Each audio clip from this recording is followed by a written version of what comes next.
근데 완벽하진 않고 하나가 비어있는 숫자죠. 그래서 다음도 다음도 있는 수였죠. 꿈과 미래가 있는 숫자라 했고 열은 뭐였지? 꽉 찬.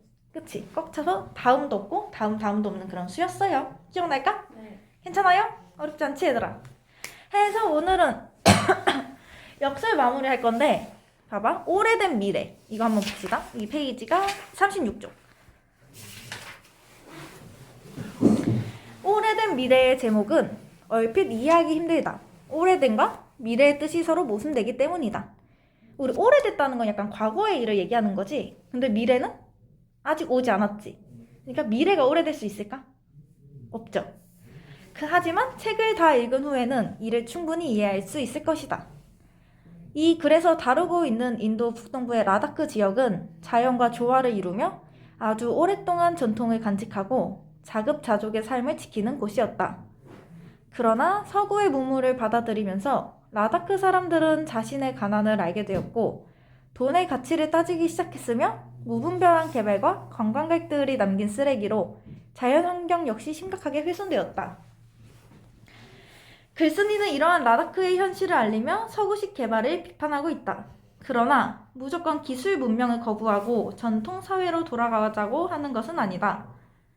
글쓴이가 우리에게 얘기하는 것은 오래된 미래라는 역설적인 제목에서 보듯 과거의 문화 속에서 우리가 나아가야 할 미래의 모습을 찾자는 것이다. 자연과의 공생, 자립, 검소함, 공동체, 그리고 내면적인 풍요로움 같은 것들, 라다크가 이룬 것들, 이미 지나간 오래된 것에 우리가 나아갈 미래가 있다. 그래서 이 책의 제목은 무슨 뜻이지? 왜 제목을 이렇게 지었을까?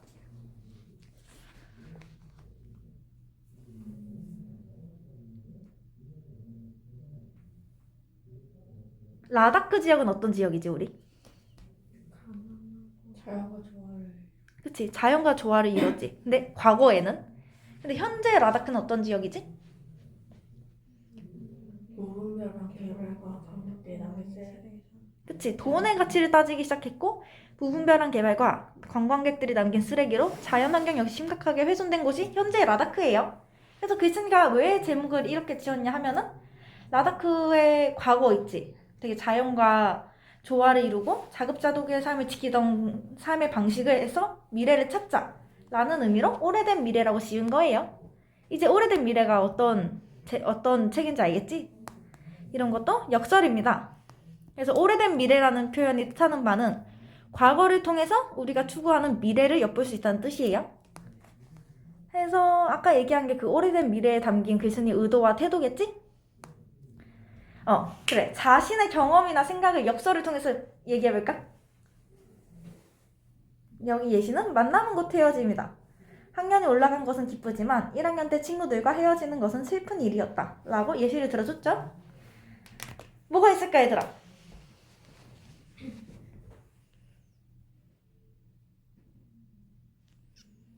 한번 해볼까? 너네 그 시험은 이렇게 풀어봤니? 5번 문제? 한번 풀어볼까? 너네 손기정 씨가 누군지 아니? 마라톤 선수? 지우 아니? 보기에 마라토너 손기정 슬픈 금메달을 따다. 들어본 거. 그치? 이 사람은 되게 한국인인데 그 올림픽에 나갔어요. 그래서 마라톤 금메달을 땄는데 이제 자기 가슴에는 일본 국기가 다 그려져 있는 거야. 일제강점기 시기여서. 그래서 선물로 받은 월계수였나? 그걸로 일본 국기를 가린 사람으로 유명해요. 왜 슬픈 금메달이라고 했을까? 한번 생각을 해보자. 일제 강점기라고 했으니까 응. 그 한국 사람이랑 발디도 못하고 응. 그 일본 사람 이것도 하면서 금메달 땄겠다. 그치? 그렇게 해서 이렇게 제목을 정한 거겠지? 한국 사람이고 메달도 땄지만 그 메달과 명예를 일본한테 넘겼잖아. 그걸 보고 슬픈 금메달이라고 할 수 있었겠죠? 이해됐을까? 어렵지 않아요. 이거 관용 표현 기억나니 얘들아? 어디서 나왔지 이거?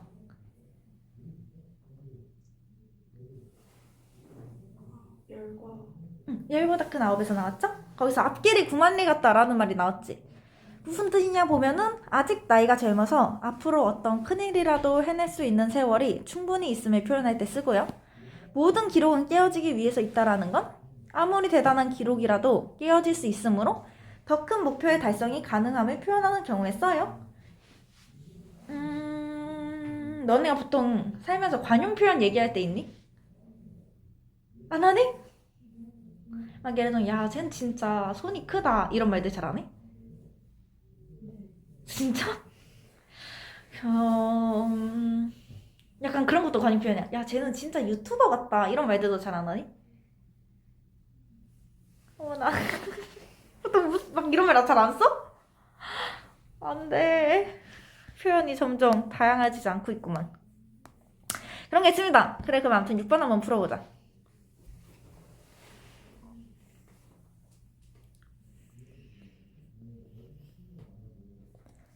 맥락이나 상황을 분리해서 의미를 파악하는 게 아니라 이 표현이 왜 쓰였나를 알아야지만 관용 표현을 쓸 수 있겠죠? 예를 들면 손이 크다라고 썼는데 이게 진짜 그 사람은 손이 커서 장갑이 큰 걸 낀다 라는 문장이야. 관용 표현일까? 아니죠.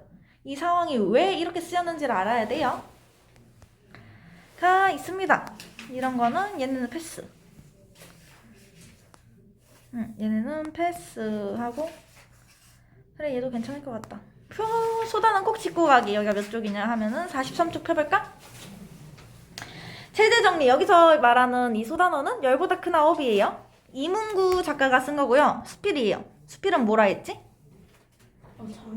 일상생활 속에서 자연스러운 약간 자연스러운 글이에요. 일기도 수필이 될 수 있고 그렇겠죠? 성격은 교훈적이고 이건 너네가 좀 헷갈릴 수 있어서 설득적이에요. 사람들한테 왜 아홉이 열보다 큰지를 얘기하니까 설득적이고 대조적입니다. 제재는 숫자 10과 뭘까? 아홉이겠지? 10과 아홉입니다. 주제는 숫자 9의 상징적인 의미 및 무한한 꿈과 가능성을 지닌 청소년의 가치와 소중함에 대해서 얘기하고 있어요. 특징은 다양한 표현 방식을 사용하여 숫자 10과 9을 비교하고 대조했어요. 다양한 예를 제시함으로써 독자의 이해를 돕고 있고 역설적이고 인상적인 뭐뭐로 독자의 호기심을 유발할까? 그래서 역설적이었던 건 뭐가 있지?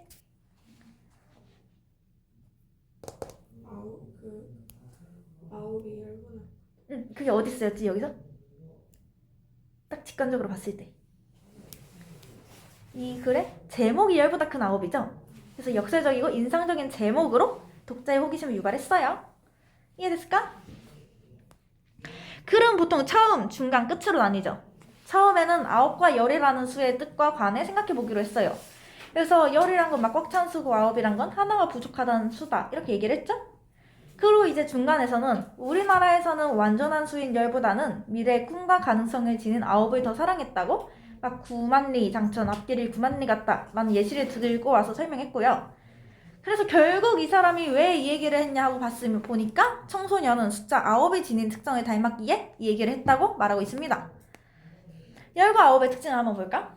10은 10진급수에서 제일 먼저 꽉 찬 수고요. 이룰 것을 이룩한 완전한 수, 성공한 수예요. 그래서 넘치지도 모자라지도 않고 또 조금의 여유도 없는 꽉 찬 수고 다음도 없이 아주 끝나버린 수라는 게 10의 특징이죠? 반면 9은 10보다 하나가 모자라는 수, 완전히 거의 다다른 수, 하나만 보태면 완전에 이르게 되는 수, 아쉬움을 느끼게 하는 수예요. 그렇기 때문에 다음을 바라볼 수 있고 미래의 뭐와 그 뭐뭐뭐의 수일까?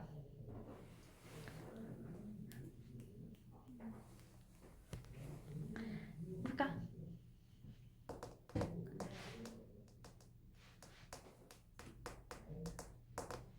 뭐 했을까 얘들아? 위에도 나와 있어.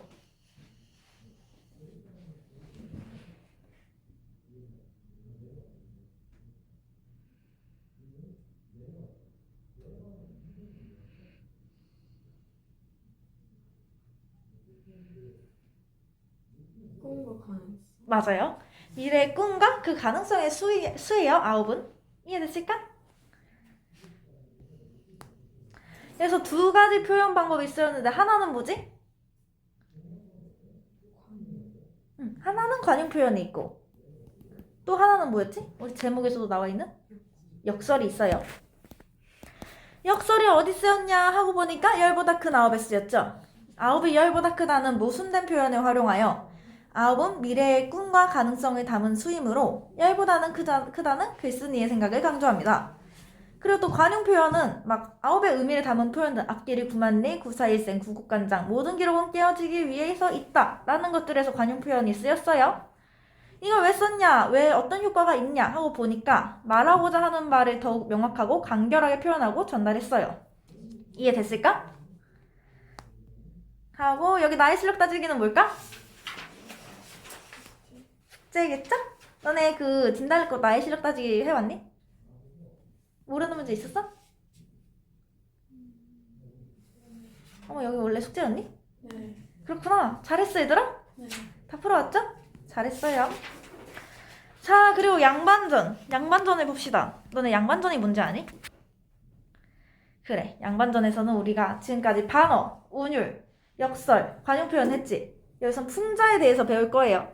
풍자가 뭔지 아는 사람? 유튜버 말고. 뭘까? 풍자는?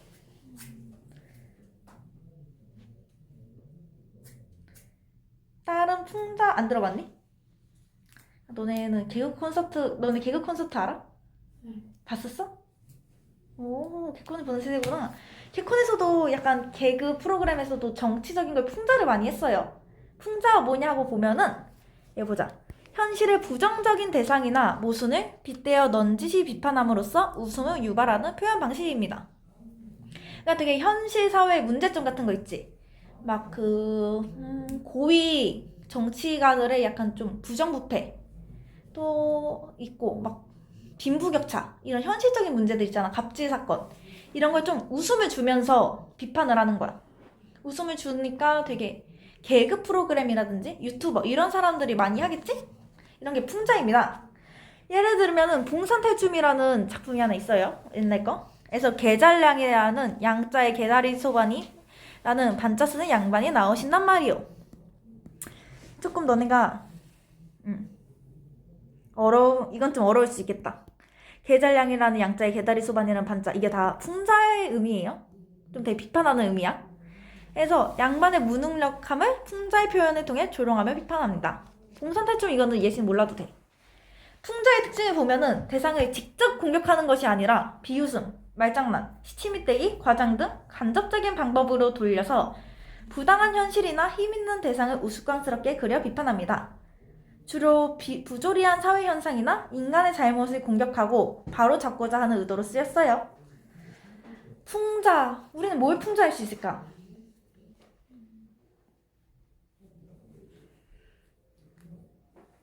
예를 들면은 너네 학교 담임선생님이 되게 공부 잘하는 애들만 차별하는 그런 사람들이야. 이거를 이제 우리가 담임선생님 흉내를 좀 우스꽝스럽게 내면서 풍자할 수 있겠죠? 그런 선생님들의 행동을? 이런 게 다 풍자예요. 그냥 뭔가 과장되고 우스꽝스럽고 되게 약간 비웃고 말장난 같은 것도 섞어서 비판하는 게 풍자예요. 그럼 이제 반어, 역설, 풍자의 공통점과 효과에 대해서 보자. 반어란 실제와 반대로 말하는 표현 방식이지. 역설은 뭐였지 얘들아? 역설은? 읽어볼까? 모든 말속에 진리를 담고 있는 그치. 그리고 풍자는? 현실의 부정적인 상태로 조건을 만들어 표현하는 방식. 이거 보면 반어는 반대로 얘기하고 역설은 모순되게 얘기하고 풍자는 부정적인 현상들을 비웃음거리로 만들어서 표현하죠. 세 개의 공통점은 직설적으로 표현하지 않고 다른 방식으로 말했죠. 반어는 반대로 얘기하고 역설은 모순되게 얘기하고 풍자는 되게 우스꽝스럽게 얘기를 했어요. 그러니까 직접 얘기하는 게 아니라 약간 돌려서 얘기하는 표현 방식입니다. 그러니까 대상을 바라보는 작가의 태도를 드러낼 수 있고 작품 전체의 의미를 효과적으로 형성할 수 있어요. 이해됐을까? 이거는 개인적인 발상과 표현의 형상화. 그러니까 우리가 생각하는 걸 어떻게 표현할까에 대해서 얘기하고 있는 거예요. 자신만의 독특한 개성을 살려 삶에서 가치를 발견하고 이를 창의적으로 표현하는 것을 말합니다. 문학작품에서 작가가 활용한 표현 방법 중 운율, 단어, 역설, 풍자의 원리와 그 효과에 대한 이해를 바탕으로 자기 생각이나 느낌, 경험 등을 개성 있게 표현할 수 있는 게 개성적인 발상과 표현의 형상화예요. 이해됐니? 자, 그럼 이제 우리 양반전에서 뭘 배울까? 이 작품은 양반들의 무능함이 뭔지는 알지? 허례허식을 풍자하고 있는 고전 소설이다. 허례허식이란 뭘까? 약간 되게 의미 없는 절차 같은 거 있잖아. 되게 제사를 지내는데 진짜 제사를 엄청 크게 지낸다든지 약간 과시용으로 그런 걸 다 허례허식이라고 해요. 이렇게까지 할 필요가 없는데 자기 자신을 좀 과시하기 위해서 이것저것 덧붙이고 하는 걸. 이해됐니?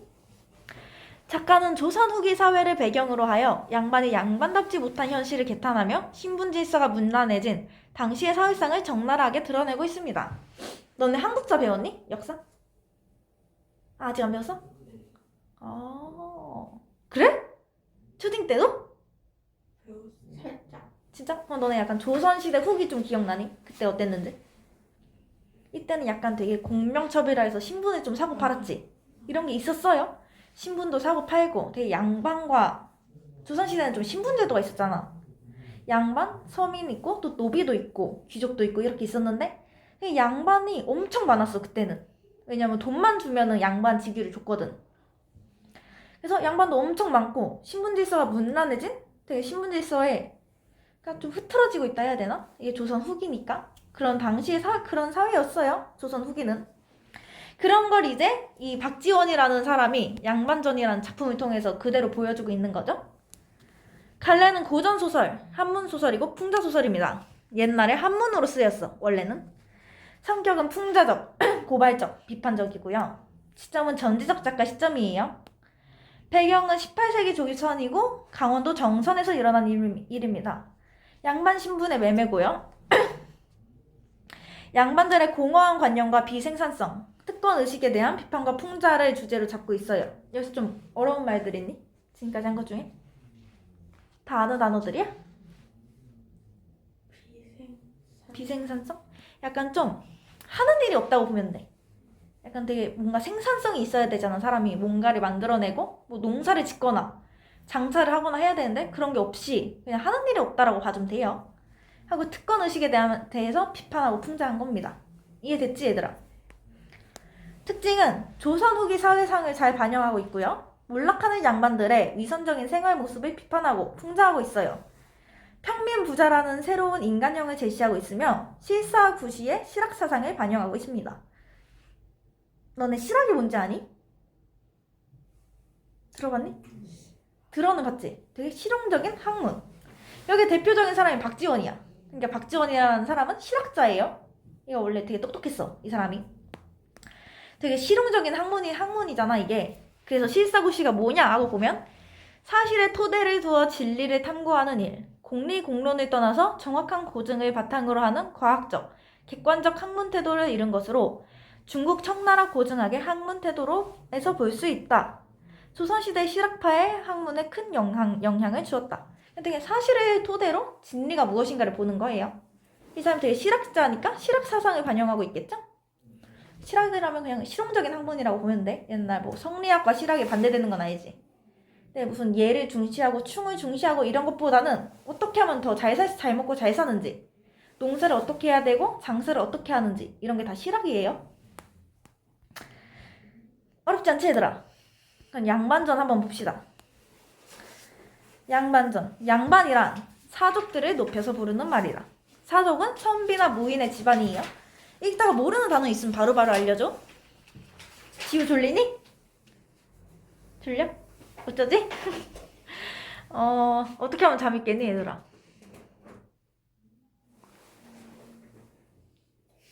졸려? 예담이 괜찮아? 눈이 아파요. 왜 눈이 아파? 아이고 비비면 안 돼. 눈 아플 때 예담이는 눈이 아프고 지우 잠깐 하고 어차피 좀 더 쉴 거예요. 양반전입니다. 양반이 뭔진 알지? 네. 조선시대 계급이 있잖아? 그 중에서 좀 약간 학자, 되게 공부하는 사람들을 양반이라고 했어요. 양반이란 사족들을 높여서 부르는 말이다. 사족이 뭐냐 하고 보니까 선비나 무인의 집안 또는 그 자손을 일러요. 강원도 정선군의 한 양반이 살고 있었다. 우리가 시간적 배경과 공간적 배경이 있잖아. 여기 이 작품에서 시간적 배경은 언제라 했지? 조선시대 후기고 공간적 배경은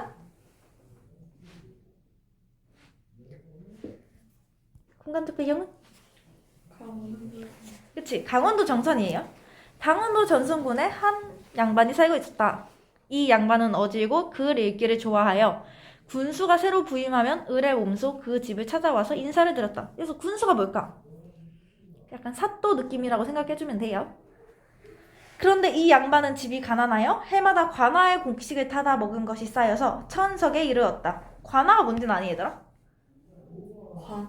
관아. 얘를 지금으로 치면은 군수는 시장이라고 보면 되고 관아는 시청이라고 보면 돼요. 그러니까 어떤 양반이 있었는데 진짜 어지고 인간은 괜찮아. 책 읽기도 좋아하고 똑똑해. 근데 돈이 없어. 그래서 맨날 약간 매년 시청에 가서 돈을 좀 구워 온다고 생각해주면 돼. 이해됐니? 곡식을 타다 먹은 것이 쌓여서 천석에 이르렀다. 강원도 감사가 그 고을을 순시하다가 정선에 들러 광곡 장부를 조사하고 크게 노하였다. 광곡 장부가 뭔가 하고 보니까 국가나 관청에서 가지고 있는 곡식이에요. 그러니까 이제 좀 조사를 하다 보니까 어떤 사람이 국가 곡식을 천석이나 먹고 안 갚은 걸 발견한 거지.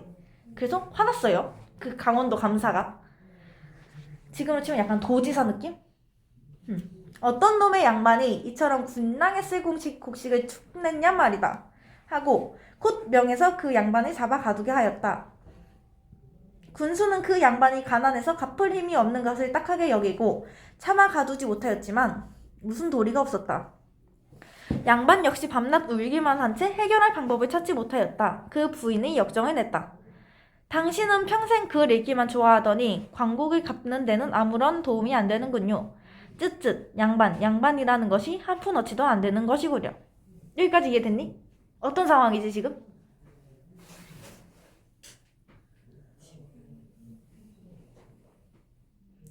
인물은 누구 나왔지? 양반. 양반이 나왔고 양반 있고 그리고 약간 소설 같은 걸 정리할 때는 인물이 누구인지 먼저 보는 게 좋아요. 양반이 있습니다. 부인. 부인이 있고요. 또 누구 있지? 시장님. 그러니까 강원도 감사. 근데 이 사람은 그냥 딱히 중요한 역할은 아니야. 그리고 군수가 있죠? 얘네 셋이 지금 좀 중요하게 나오는 인물들이고. 어떤 상황이지 지금? 돈을 많이 갚으면 그 빌려가지고 썼는데 그 강원도 검사는 그 많이 쓴 사람을 찾아냈고 그다음에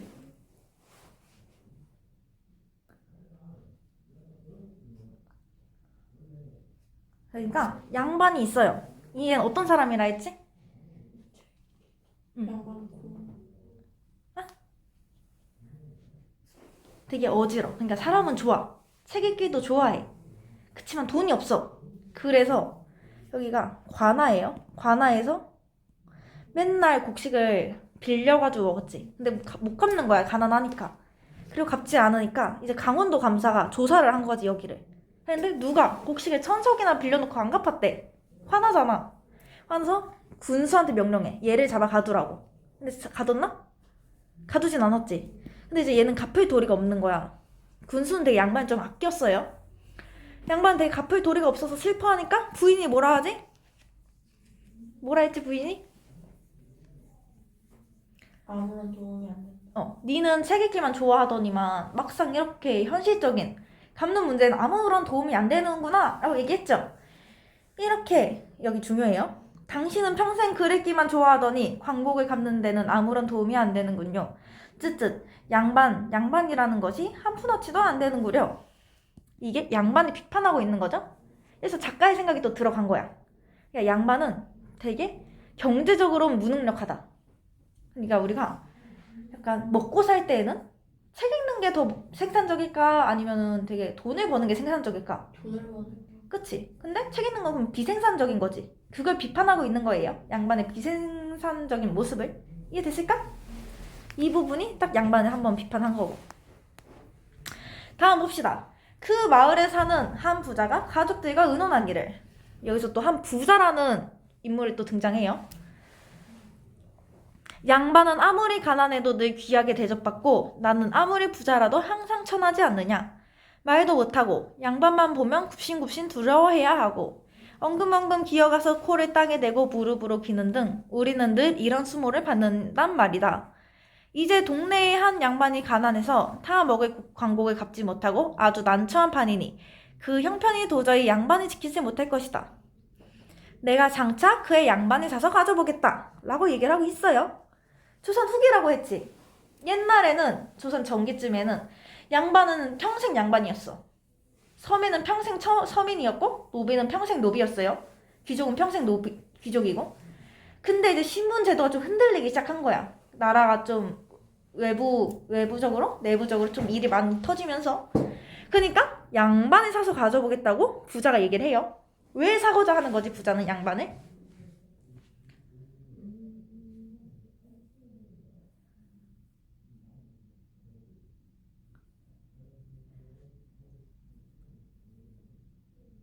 왜 사려고 하는 걸까?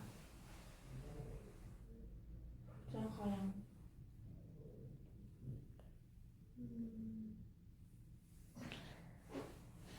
왜 사려는 걸까? 부자. 응. 양반. 그러니까 부자는 서민이에요. 근데 돈이 많아. 아. 많지만 양반이 아니라는 이유로 자기보다 돈이 없는 양반들한테 늘 굽신거려야 되는 거지. 싫은 거야 얘는 이제. 그렇게 생활하는 게 싫고 자기도 대접받고 싶다. 그래서 양반이라는 신분을 사려는 거예요. 부자는 곧 양반을 찾아가 자기가 대신 광곡을 갚아주겠다고 청하였다. 양반은 크게 기뻐하여 승낙하였다. 그래서 부자는 즉시 곡식을 관가에 실어가서 양반의 환자를 갚았다. 그래서 환자가 뭐냐 하고 보니까 조선시대에 곡식을 저장하였다가 백성들에게 봄에 구워주고 가을에 이자를 붙여 거두던 일 또는 그 곡식. 그러니까 그 양반이 빌렸던 곡식이 환자예요. 그러니까 이제 부자는 양반을 사겠다고 했지. 그러니까 그 가난한 양반은 좋다고 한 거야. 돈을 대신 갚아줄 테니 양반이라는 신분을 달라 한 거고 양반은 알았다 한 거고. 그래서 이제 관하로 가서 그 곡식을 양반의 빚을 대신 갚아주는 거예요. 이해됐니? 옆에 문제만 풀고 쉬어보자. 아이고 이따 버리 찍었지?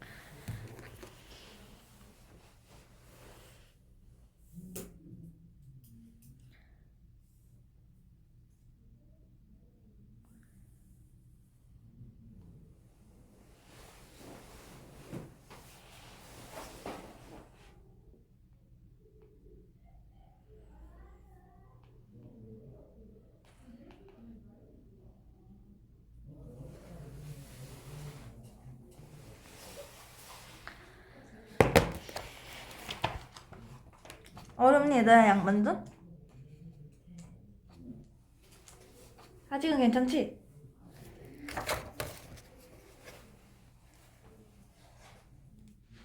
풀고 쉬어요. 5시에 다시 시작할 거니까.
다 풀었으면 쉬면 돼요.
드시는데요. 아, 이건 괜찮아요. 많이 먹어.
수업할까?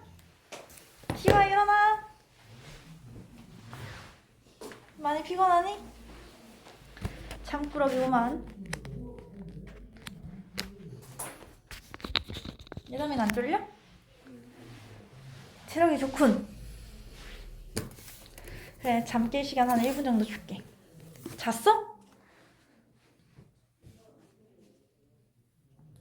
자는 중 같은데? 예담이 젤리 좋아하니? 젤리 맛있지? 난 별로 안 좋아하지만. 진짜? 그럼 젤리, 사탕, 초콜릿 중에 젤리를 제일 좋아해? 신기하고.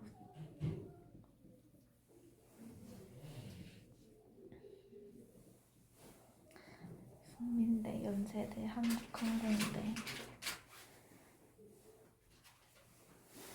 독성, 숙명. 와.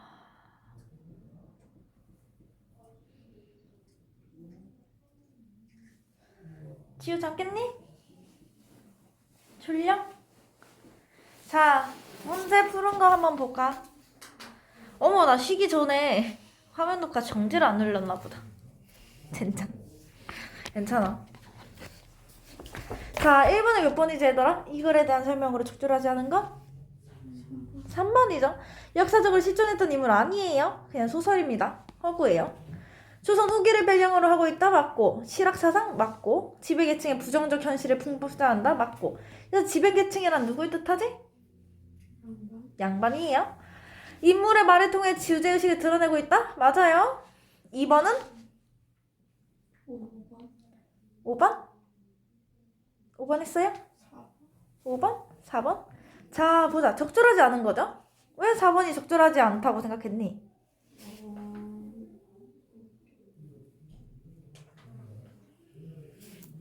5번은 근수가 딱하게 생각해가지고 응. 근데 갑자기 감옥이라는 이야기가 나오잖아. 5번? 그러니까 보면은 여기 보면은 군수는 어디 보자. 몇 줄줄이니? 발단 위에 한 5번째 줄 보면은 군수는 그 양반이 가난해서 갚을 힘이 없는 것을 딱하게 여기고 딱하게 여긴 것까진 맞아요. 그리고 환자의 일부를 갚아주려 한다? 아니죠. 환자의 일부를 갚아주려 하진 않았어요. 딱하게 여길 뿐이지. 오케이? 4번은 양반은 환자를 갚지 못해 감옥에 갈 위기가 처해 있어요. 강원도 감사가 쟤 잡아가둬 라고 했으니까. 답은 5번이겠죠? 3번은? 1번. 1번? 예담이는? 1번이죠? 양반의 특권을 원한 거예요. 부자는 자기가 암만 돈이 많아도 양반들이 지나가면 굽신거려야 되니까 양반의 특권을 원한 거죠. 4번은? 이건 좀 어려울 수도 있어. 4번. 속수무책이라고 밑에 나와 있었죠? 속수무책이에요. 이런 것들은 아직 몰라도 돼. 속수무책만 알면 돼. 알았지? 5번. 작가가 비판과 풍자의 대상으로 삼고 있는 건 무엇일까? 양반의 무능한 모습. 그쵸? 양반의 무능한 모습이에요. 맞습니다. 다음 장 한번 볼까?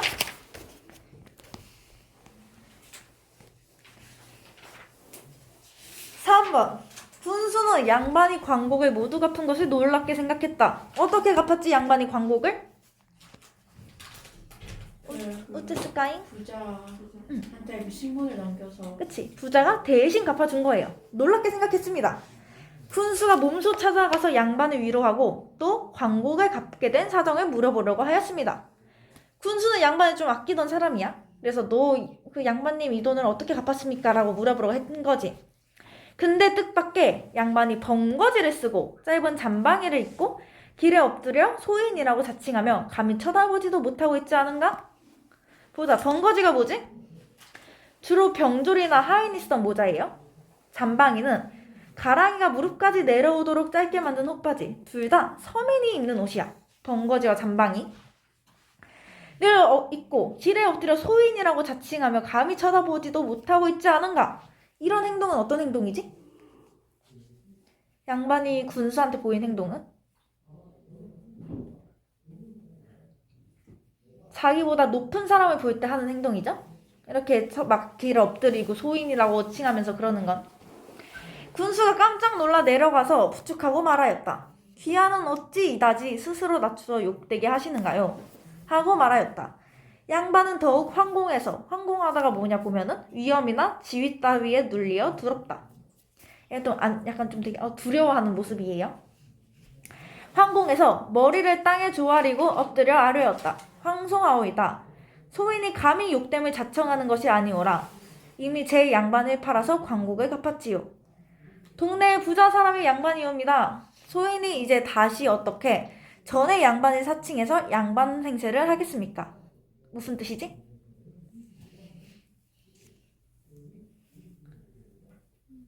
그러니까 자기는 이제 양반이란 신분을 그 부자한테 팔았다. 그러니까 나는 이제 더 이상 양반이 아니다. 근데 어떻게 양반 행세를 하겠냐라는 말이에요. 이해됐을까? 그러니까 얘는 이제 양반 신분을 팔았으니까 그냥 서민이지. 그리고 군수는 양반이겠죠? 되게 좀 지배계층이니까. 그러니까 이제 얘가 서민이니까 자기 자신을 낮추는 거죠. 그거예요. 군수는 감탄해서 말했다. 군자로구나 부자여. 양반이로구나 부자여. 부자면서도 재물에 인색함이 없으니 의로운 일이요. 남의 어려움을 도와주니 어진 일이요. 비천한 것을 싫어하고 귀한 것을 아끼니 지혜로운 일이다. 이야말로 진짜 양반이구나. 하고 양반의 빚을 대신 갚아준 부자를 칭찬하고 있어요. 이해됐니? 왜 어떻게 칭찬했냐 하고 보니까 재물에 인색함이 없으니 의로운 일이요. 그러니까 재물을 줘가지고 양반 신분을 샀으니까. 또 이게 어떻게 보면은 양반의 어려운 처지를 도와준 거라고도 볼 수 있겠죠? 남의 어려움을 도와주니 어진 일이요. 비천한 것을 싫어하고 귀한 것을 아끼니. 그러니까 신분 상승. 양반은 좀 귀한 신분이잖아. 그걸 보고 비천한 것을 싫어하고 귀한 것을 아끼니 라고 얘기하고 있어요. 이해됐을까? 지혜로운 일이다. 이야말로 진짜 양반이로구나 하고 부자를 칭찬하고 있는 거예요. 그러나 사사로이 팔고 사더라도 증서를 해두지 않으면 소송의 꼬투리가 될 수 있다. 내가 너와 약속을 해서 고을 사람들을 증인을 삼고 증서를 만들 것이니 마땅히 거기에 서명할 것이다. 그러니까 신분을 팔았는데 이게 좀 증거가 없잖아. 얘네들끼리 말로만 한 거고. 그러니까 나중에 좀 꼬투리가 잡힐 수 있으니까 자기 동네 사람들을 모아가지고 증인을 삼고 증서를 만들 거고 자기가 증인으로서 거기에 서명을 할 거라고 얘기해주고 있어요. 그리고 군수는 돌아가서 고을 안의 양반 및 농사꾼, 공장, 장사치까지 모두 불러 관아에 모았다. 너네 산업공상이 뭔지 아니? 여기서 산은 양반, 선비 사자예요. 선비, 농은 뭘까? 조선시대에 4가지 직업군을 얘기하는 거야. 농은? 뭘까? 뭐 같아? 농민들. 공은? 공. 약간 장인을 얘기하는 거예요. 약간 뭐 감 만들고 버섯 만들고 이런 사람들. 상은 뭘까 그러면? 상업? 상인을 얘기하는 거예요. 산업공상, 그러니까 선비, 농민, 그리고 장인, 그리고 장사하는 상인 이렇게 4가지를 사회 계급 구조로 보고 있었어요. 그러니까 직업군이라고 보면 되겠죠? 까지 모두 불러 관아에 모았다. 부자는 오른편 높직한 자리에 서고 양반은 공형의 아래에 섰다. 그리고 증서를 만들었다. 이해되실까? 그래서 부자는 높은 데에 서고 양반은 공형 아래에 섰다 했죠. 둘이 신분이 바뀐 거예요. 부자가 더 높은 데 있죠? 그러니까 얘가 이제 신분이 더 높다라는 걸 보여주는 거예요. 이해됐니 얘들아? 옆에 문제 풀어볼까? 자, 6번. 이 글에 반영된 당시 사회의 모습으로 적절하지 않은 것은? 5번? 5번이죠? 철저한 신분사회로 신문간의 이동이 금지되었을까? 아니죠. 이동이 금지되었으면 양반이란 신분을 팔 수조차 없었겠죠? 경제적으로 몰락한 양반들 생겨났죠. 예를 들면 우리의 여기 등장하는 그 양반. 관아에서 곡식을 빌려주는 제도가 있었죠? 사회 경제적으로 성장한 평민층이 나타났고, 그러니까 이게 그 부자고, 양반은 존대받고 평민은 천대받는 신분사회였죠. 그러니까 부자가 양반 신분을 사려고 하지. 그러나 철저한 신분사회로 신분간 이동이 금지된 건 아니었어요. 이해됐니? 7번. 이 글의 내용과 일치하지 않는 것은 몇 번?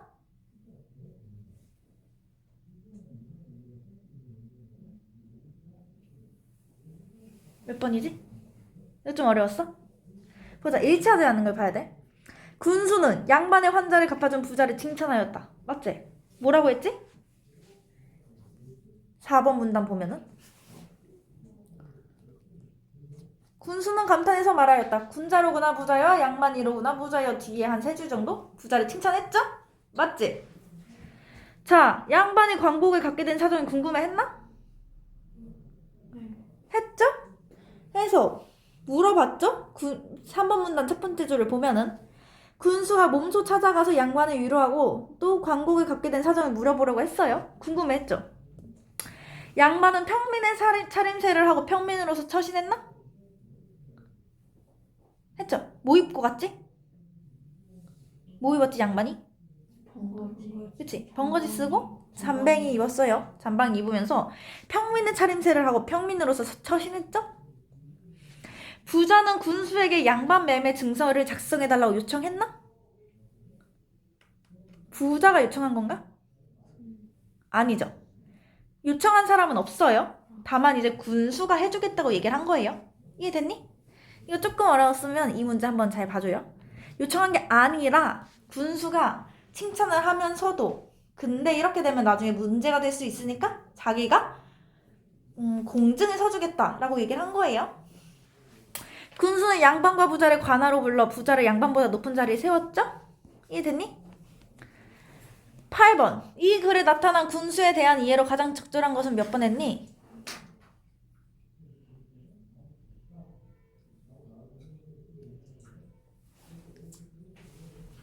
몇 번 했니 얘들아? 어려웠어? 예담이는? 적절하지 않은 거 골랐니? 이 녀석! 지우는?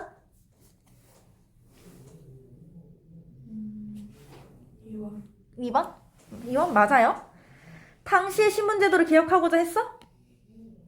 그런 건 안 나와 있죠? 증서를 만들어 매매를 확실히 하려고 하는군? 맞죠? 자기가 증서를 만든다 했으니까. 환사 때문에 양반 신분을 탄 양반을 경멸하지 않았어요.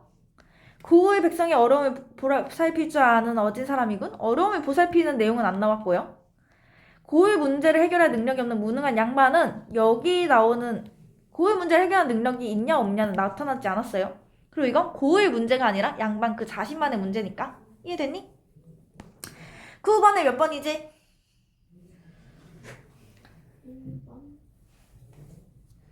9번에 3에 나타난 적절한 온 1번? 지우는 몇 번 했니? 못했어?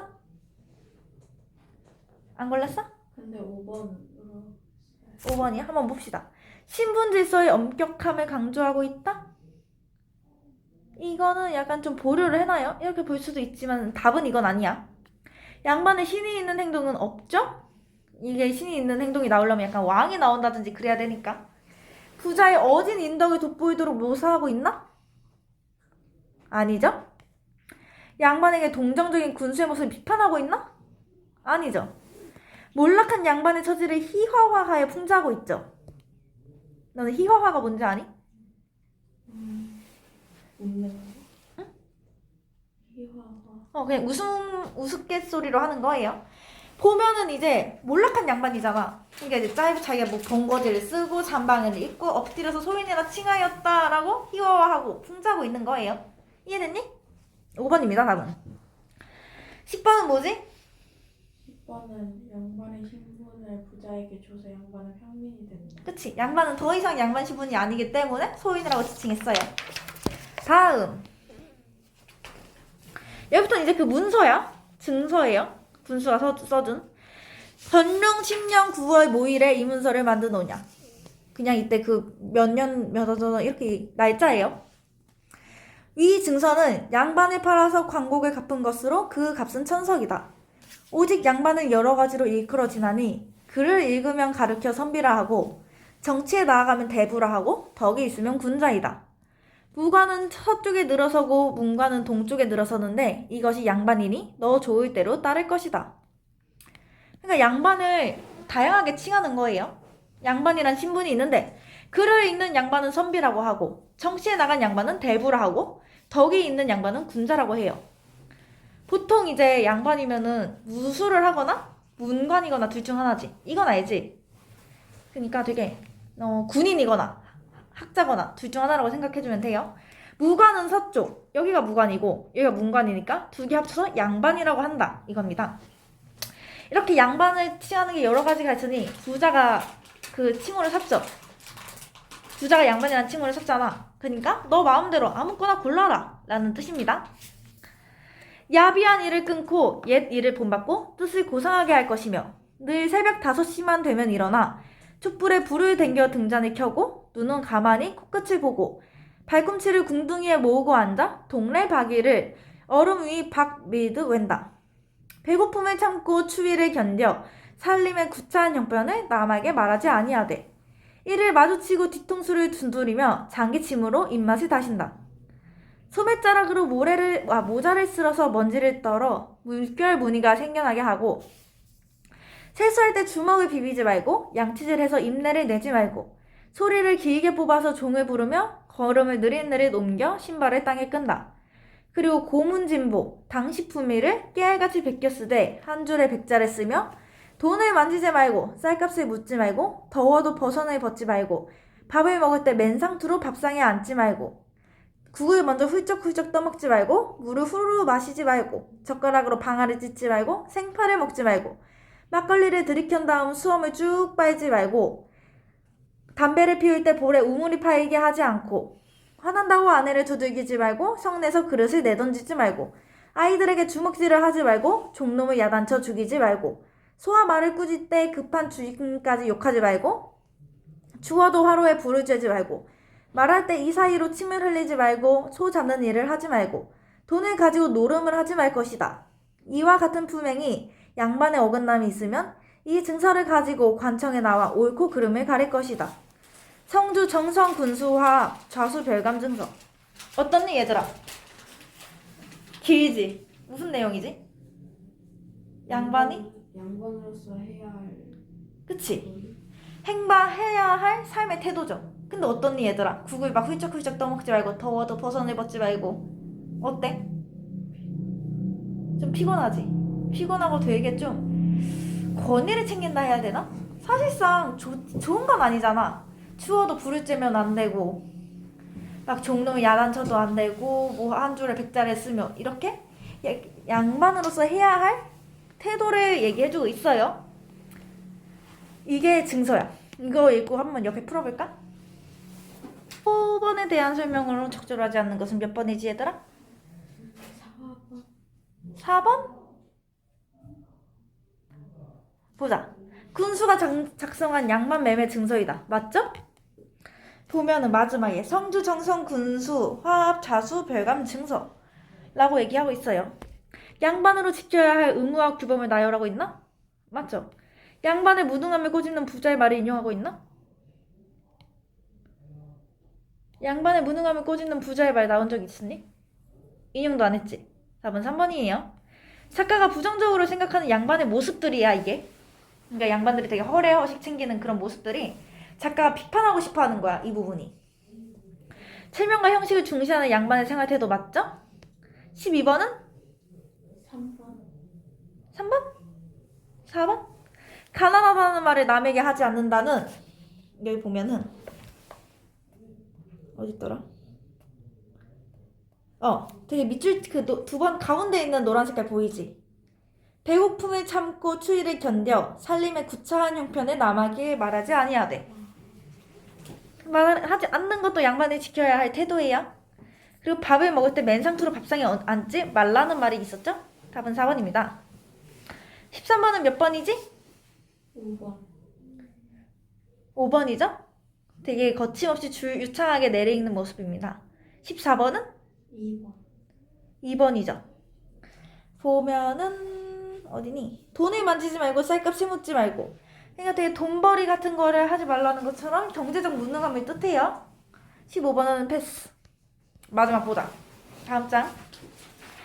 이에 통인, 그러니까 심부름꾼이 도장에 찍으니 그 소리가 마치 엄고 소리와 같고 찍어놓은 모양들이 별들이 버려 있는 것 같았다. 그러니까 별들이 늘어져 있는 것처럼 같았다는 거예요. 부자는 호장이 증서를 읽는 것을 쭉 듣고 한참 멍하니 있다가 말하였다.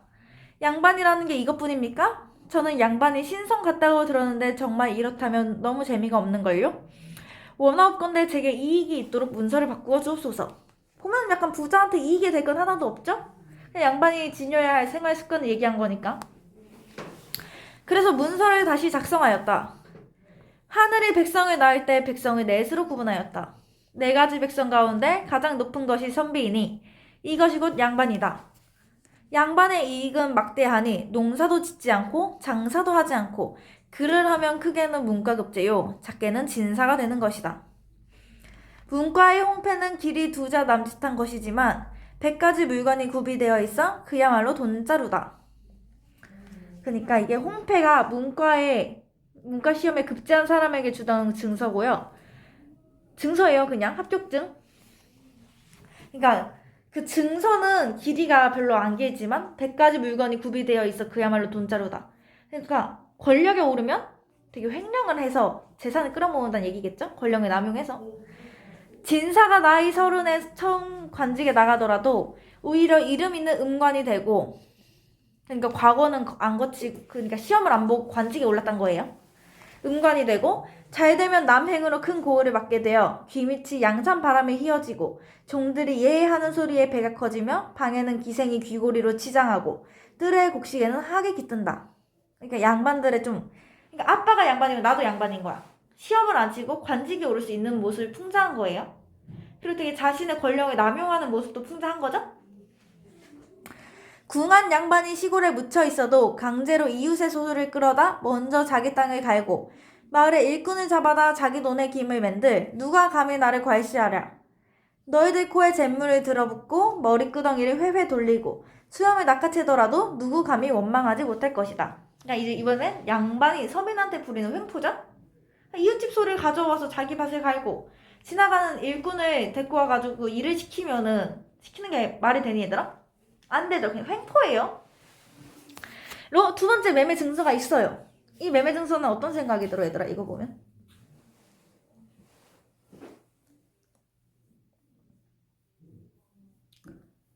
어떻니? 이 매매 증서가 내가 딱 봤을 때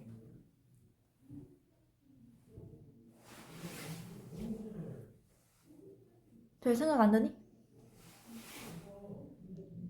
모르는 단어가 너무 많아. 모르는 단어가 많아요? 뭐가 모를까? 그러니까 좀 정리하면은 양반은 양반은 농사도 안 짓고 장사도 안 지어요. 그리고 벼슬길에 오르면은 시험을 안 보고 그대로 관직에 오를 수 있어. 왜? 아빠가 양반이니까. 되게 권력을 물려주는 형식인 거죠. 이렇게 오를 수 있어요. 그리고 합격증은 굉장히 그냥 종이 한 장이 다지.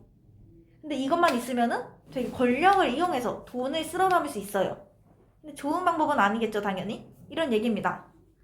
나이가 30이 됐는데도 처음 그 관직에 가도 되게 이름 있는 음관 그러니까 관직이 있는 사람이 돼요. 그리고 남행으로 큰 고을을 받게 돼요. 그냥 뭐 사또가 된다는 얘기겠죠? 되게 막 자기 종들이 자기한테 조아리고 이런 양반의 모습들을 알려주고 있는 거예요. 이해됐니? 됐어? 예담이도? 그리고 이제 보면은 양반이 시골에 있어도 되게 이웃집 소리를 끌고 와서 자기 땅에 갈아도 되고 지나가는 일꾼을 잡아다가 농사일을 시켜도 된다. 이렇게 얘기를 하는 거예요. 이렇게 해도 누가 감히 나를 원망할 것이냐. 되게 비판하고 있는 거죠. 이해됐니 이제? 이 증서? 어떤 생각이 들어 이제? 너무 양반의 이익만 추구했다. 그렇지. 양반의 되게 부정적인 모습을 보여주는 거죠. 부자는 증서를 중지시키고 혀를 내두르며 그만두시오 그만두어 맹랑하구만. 그러니까 생각하던 거랑 달리 좀 별게 없다 라는 얘기예요. 나를 장차 도둑놈으로 만들 작정인가 하고 머리를 흔들고 가버렸다. 그래서 도둑놈은 누굴 얘기하는 거지?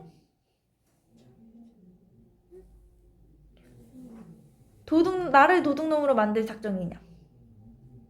도둑놈은? 부자. 아니 그러니까 도둑놈은 내가 부자잖아. 나를 장차 도둑놈으로 만들 거냐? 도둑놈은 뭐지 얘들아? 여기서 말하는 양반의 뜻이에요. 그러니까 양반을 도둑놈이라고 풍자한 거죠? 이해됐을까? 직설적으로 되게 얘기했어요, 여기서는. 이렇게 해서 부자는 양반이 되는 걸 포기합니다. 이해됐니? 이게 끝이야, 이 이야기. 어려워? 괜찮아요? 옆에 문제 풀어보자. 16번. 6번에서 부자가 증서 내용을 바꿔달라고 한 이유로 가장 적절한 것은? 5번. 5번이죠? 왜 바꿔달라고 했나 보니까 양반이라는 게 이것뿐인가요? 어쩌고저쩌고 원하옵건대 제게 이익이 있도록 문서를 바꾸어 주시옵소서. 자신한테 실질적인 이익이 없으니까 바꿔달라 한 거예요. 17번은? 3번. 3번? 3번이죠? 부자의 신분매매를 도우려는 군수의 의도는 없어요. 그냥 이걸 확실히 하는 걸 보여주는 거고, 해서 이제 풍자 대상이 양반임을 드러내고 백성에 대한 횡포를 보여주고, 결국 부자가 이 증서를 듣고 포기하죠? 포기하고 부정적인 모습에 대한 작가의 비판 의식을 효과적으로 드러내고 있어요. 18번은? 1번. 1번이죠? 여러 명의 부인을 두고 있다는 얘기는 나와 있지 않습니다. 권력의 세습이라는 게 무슨 뜻인지 아니? 권력. 그러니까 아빠가 양반이면 나도 양반, 우리 할아버지가 양반이면 나도 양반. 이렇게 되게 권력이 대대로 이어지는 걸 세습이라고 해요.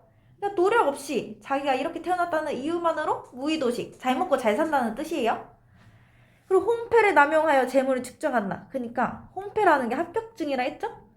자기의 권력을 남용하여 재물을 모으고 농사도 안 짓고 장사도 안 하고 가난한 시골 양반도 평민을 괴롭히지. 어떻게 괴롭힌다 했을까? 지나가는 사람. 지나가는 일꾼 잡아다 농사지으라 하고 이웃집 수 훔쳐다가 자기 먼저 쓰고 이런 거예요.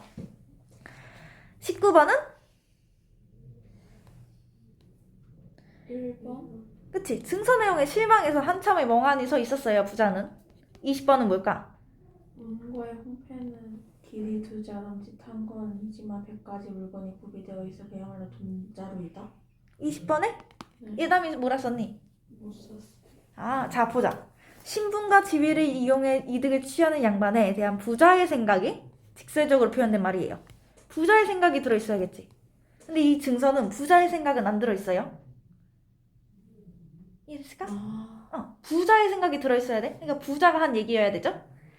양반이 누리는 특권의 부당함을 풍자를 통해 드러냄으로써 양반층을 비판하고자 한 작가의 의도가 드러났습니다. 부자가 한 말 중에 양반을 되게 직설적으로 비판한 건 뭐가 있을까? 마지막에 보면은 나를 장차 도둑놈으로 만들 작정인가? 이게 양반을 대놓고 비판하는 장면이죠. 이어서 답은 나를부터 작정인가까지 이 문장이 부자의 생각이 직설적으로 표현된 말이에요. 이해됐을까? 그러니까 마지막 문장이겠죠? 그러니까 신분과 지위를 이용해서 자기를 도둑놈으로 만들 거냐고 얘기를 해주고 있어요. 이해됐니 얘들아?